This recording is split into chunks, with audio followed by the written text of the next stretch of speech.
ರಥಸಪ್ತಮಿ ಸೋಮವಾರದಿಂದ ಶನಿವಾರ ಸಂಜೆ 6 ಗಂಟೆಗೆ.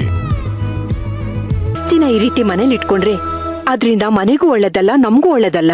ಇದರಿಂದ ನಾವೆಲ್ಲ ಕಷ್ಟಕ್ಕೆ ಸಿಕ್ಕಾಕೊಳ್ತೀವಿ, ತೊಂದರೆಗಳನ್ನ ಅನುಭವಿಸ್ತೀವಿ ಕಣೋ. ಬೇಕಾದಾಗ್ಲಿ.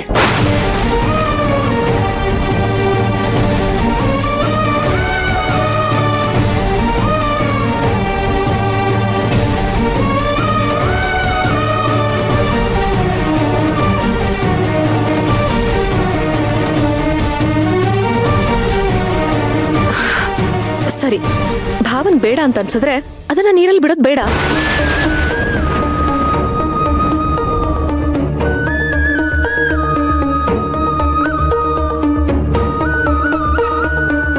ಏನಂದೆ? ನೀರಲ್ಲಿ ಬಿಡೋದ್ ಬೇಡವಾ? ಮತ್ತೇನೇ ಮಾಡ್ತೀಯಾ? ಹೇಳ್ತೀನಿ, ಎಲ್ಲರೂ ನನ್ ಜೊತೆ ಬನ್ನಿ. ಅದೇನು ಅಂತ ಹೇಳು. ಇಂಥ ವಿಚಾರದಲ್ಲಿ ನಮ್ಗಿಷ್ಟ ಬಂದಂಗೆ ಮಾಡಬಾರ್ದು. ಅರಿಯೋ ನೀರಲ್ಲೇ ಅಸ್ಥಿನ ಬಿಡ್ಬೇಕು ಕಣೆ. ಇವನ್ಗೆ ಅರ್ಥ ಆಗ್ತಿಲ್ಲ ಅಂದ್ರೆ ನಿನ್ಗೆ ಅರ್ಥ ಆಗಲ್ವೇನೆ? ಅಯ್ಯೋ ಅಜ್ಜಿ, ಯಾರೇನೇ ಅನ್ಲಿ ಪರವಾಗಿಲ್ಲ. ಭಾವ, ನೀನ್ ನನ್ ಜೊತೆ ಬನ್ನಿ, ನೀವು ಬನ್ನಿ.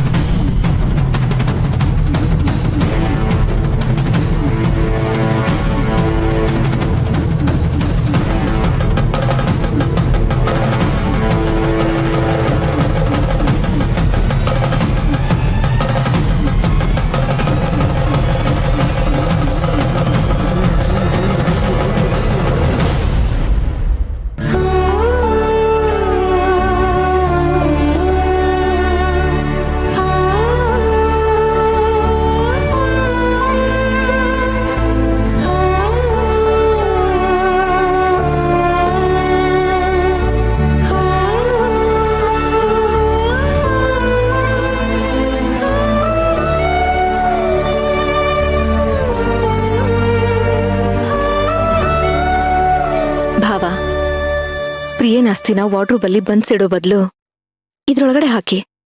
ಆಗ ಪ್ರಿಯ ಅಸ್ಥಿಗೆ ಒಂದು ಪವಿತ್ರತೆ ಬರುತ್ತೆ. ಜೊತೆಗೆ ನೀವು ಆಸೆ ಪಡ್ತಿರೋ ಹಾಗೆ ಅವಳು ನಿಮ್ ಕಣ್ಮುಂದೆನೇ ಇರ್ತಾಳೆ, ಕಣ್ಮುಂದೆನೇ ಬೆಳೀತಾಳೆ.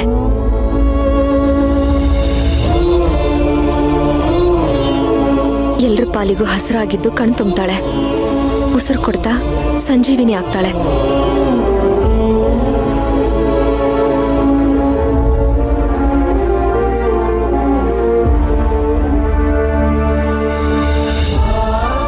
ಏನ್ ಭಾವ, ನಾನ್ ಹೇಳಿದ್ ಸರಿನಾ? ನಿಮ್ ಮನ್ಸಿಗೆ ಒಪ್ಪಿಗೆ ಆಯ್ತಾ? ಸರಿ ಇದೆ ಅದ್ಕೆ, ಖಂಡಿತ ಸರಿ ಇದೆ. ನಾನಿದನ್ನ ಮನಸ್ಫೂರ್ತಿಯಾಗಿ ಒಪ್ಕೊಳ್ತೀನಿ. ಅಜ್ಜಿ, ಈ ರೀತಿ ಮಾಡ್ಬೋದು ಅಂತ ನಿಮ್ಗೇನಾದ್ರೂ ಗೊತ್ತಿತ್ತಾ? ನನಗಂತೂ ಗೊತ್ತಿರ್ಲಿಲ್ಲ. ಆದ್ರೆ ಇವಾಗ ಅದಕ್ಕೆ ಹೀಗೆಲ್ಲ ಮಾಡ್ಬೋದು ಅಂತ ಹೇಳ್ತಿದ್ದಾಗೆ ನನ್ನ ಮೈ ಜುಮ್ ಅಂದ್ಬಿಡ್ತು. ಎಷ್ಟು ಚೆನ್ನಾಗಿದೆ ಅಲ್ವಾ?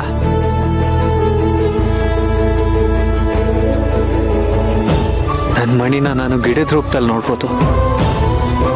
ಅವಳು ಎಲ್ರ ಪಾಲ್ಗೆ ಹಸ್ರಾಗಿ ಉಸಿರಾಗಿ ತಂಗಾಳಿಯಾಗಿರ್ತಾಳೆ. ನಿಜವಾಗ್ಲೂ ಎಷ್ಟು ಚೆನ್ನಾಗಿದೆ ಅಲ್ವಾ?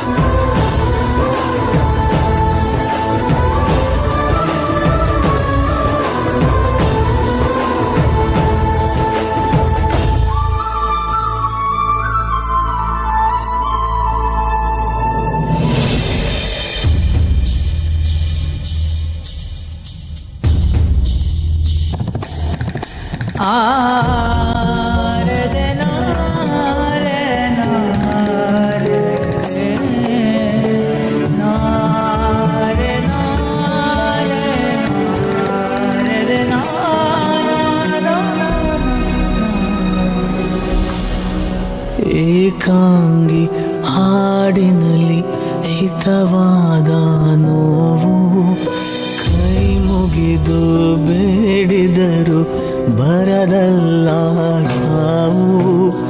ಋಣವಿರದ ಅನುರಾಗ ಹೆಣವಾಗಿ ಹೋಯಿತು, ಕನಸುಗಳ ಗೋರಿಯಲ್ಲಿ ಬದುಕೆ ಕೊನೆಯಾಯಿತು. ಏಕಾಂಗಿ ಹಾಡಿನಲಿ ಹಿತವಾದ ನೋವು ಕೈ ಮುಗಿದು ಬೇಡಿದರು ಬರದಲ್ಲ ಸಾವು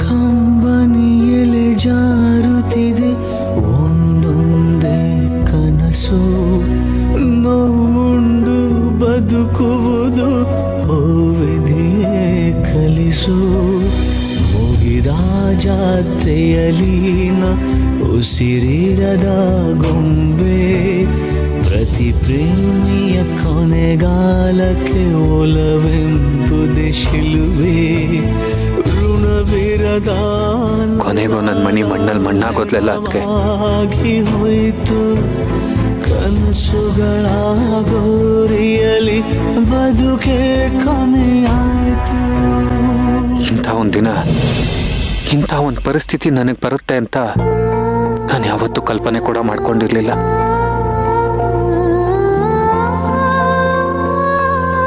ಇವತ್ತು ನೀವೇನಾದ್ರೂ ಇರದೆ ಹೋಗಿದ್ದಿದ್ರೆ ನನ್ನ ಮಣಿ ಆತ್ಮಕ್ಕೆ ಶಾಂತಿ ಸಿಗ್ತಿರ್ಲಿಲ್ಲ ಅದಕ್ಕೆ. ಭಾವ, ಇವತ್ತಂತಲ್ಲ ಮುಂದೆ ಕೂಡ ನಿಮ್ಗೆ ಎಂಥದ್ದೇ ಪರಿಸ್ಥಿತಿ ಬಂದ್ರು ನಿಮ್ ಜೊತೆ ಈ ಸೇವಂತಿ ಅತ್ತಿಗೆ ಇದ್ದೇ ಇರ್ತಾಳೆ.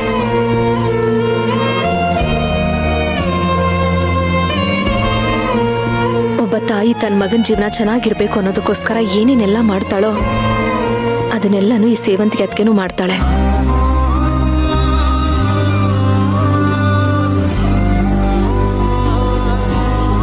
ನಿಮ್ಮ ಮಾತುಗಳು ನನ್ನನ್ನು 16 ವರ್ಷ ಬದುಕಿಸುತ್ತೆ ಅದಕ್ಕೆ. ಆದರೆ ಅಷ್ಟು ವರ್ಷ ಬದುಕಿದ್ದು ನಾನೇನು ಮಾಡಲಿ? ನನ್ನ ಕಣ್ಮುಂದೆ ಇರೋ ಗುರಿ ಒಂದೇ, ನನ್ನ ಮಣಿ ಸಾವುಗೆ ನಾನು ನ್ಯಾಯ ಒದಗಿಸ್ಬೇಕು.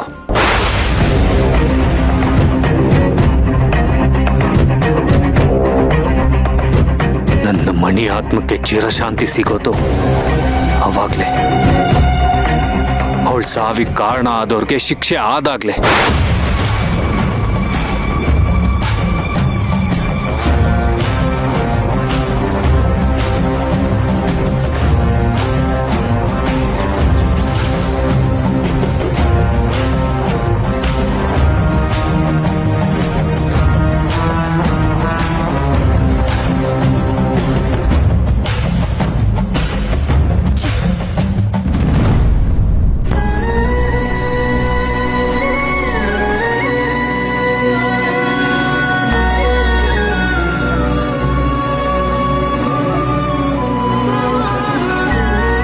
ಆಲ್ಮೋಸ್ಟ್ ಆಲ್ ಎಲ್ಲ ಕಡೆ ಅಶ್ವಿನ್ನ ಹುಡುಕಿದ್ದಾಯ್ತು,